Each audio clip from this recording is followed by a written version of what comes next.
These restored buildings are pretty much all that remains of California's gold rush era.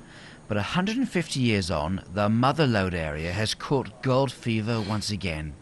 Record gold prices are encouraging thousands to head to the hills in the hope of striking it lucky.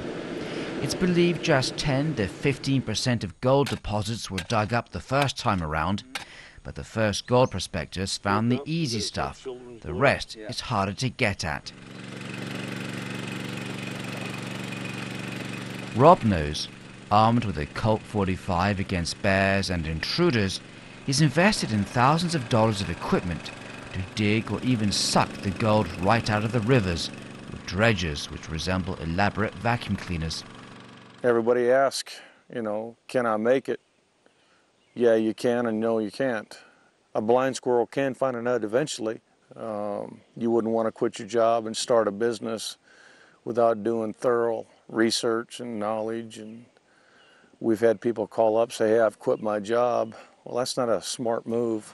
Reliable figures on how many people manage to make a living from prospecting are hard to come by. It's believed to be in the thousands, but in this game, it's best to keep your success to yourself.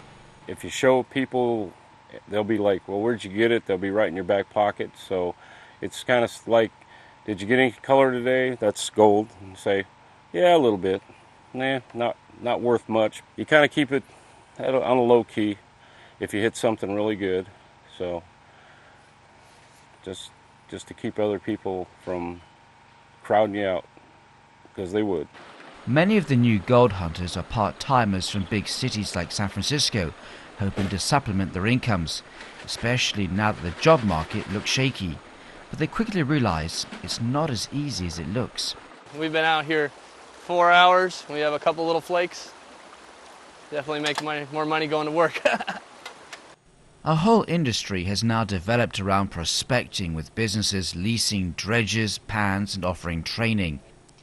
It may be more high-tech than the first gold rush, but the dirty tricks of the 19th century are as common as ever. The scam artists profiting off the desperate and naive. Oh, good God, look at... Yes, nothing has changed, with the exception they've become more sophisticated,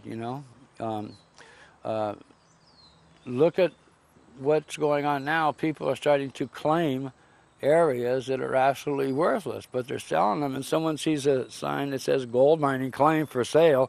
Oh my God, it's a gold mining claim. It must have gold on it. So they'll sell it for $5,000, $10,000, $15,000, $20,000.